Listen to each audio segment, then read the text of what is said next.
régionaux, mais, comme on le dit, qui font partie d'une politique globale au sens du mot grec. C'est-à-dire que nous ne pouvons plus nous confiner au niveau de nos pays respectifs.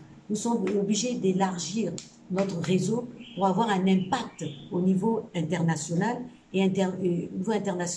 C'est ce qui a motivé dans un premier temps la FAFA. Le second enjeu est aussi important que le premier. Il touche la question de la compétitivité des architectes africains au niveau international.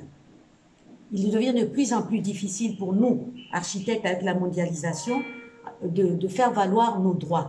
Vous n'êtes pas sans ignorer que actuellement l'Afrique est la chasse vraiment féroce des pays de l'Est et de l'Ouest qui vraiment sont présents en Afrique, qui désirent s'implanter au maximum, mais ça nous pose des problèmes parce que souvent on prend des appels d'offres internationaux et on nous impose cette histoire de comment on appelle ça,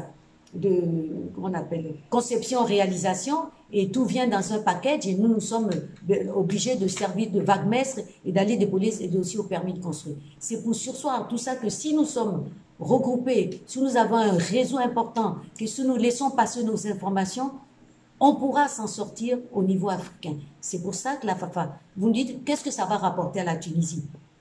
La Tunisie va faire partie de ce groupe-là et si nous échangeons nos données et tout, nous pourrons avoir une bonne base, un bon réseau qui va nous permettre d'être informés à la minute, je dirais, de ce qui se passe au Sénégal, de ce qui se passe en Tunisie, de ce qui se passe au Maroc, de ce qui se passe en Maurice et tout, qui vont nous permettre d'être solidaires et de réagir au bon moment.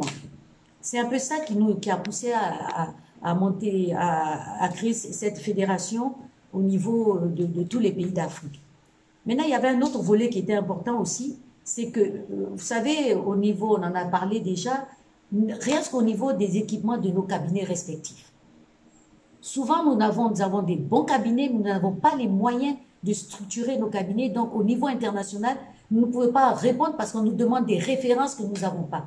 Si nous avons une liste de tous les cabinets qui font partie de la FAFA, on peut à un moment donné dire, moi j'ai besoin d'un programmiste, je préfère aller le prendre au Maroc, plus que d'aller le chercher ailleurs. Vous voyez, pour faire travailler notre réseau, je pense que c'est ça qui est important. Et là-dessus, la Tunisie, vous êtes suffisamment nombreux dans les autres pays. Fédérons-nous pour pouvoir obtenir quelque chose de vraiment important au niveau de l'architecture au niveau international. C'est pour ça un petit peu que nous avons monté la FAFA.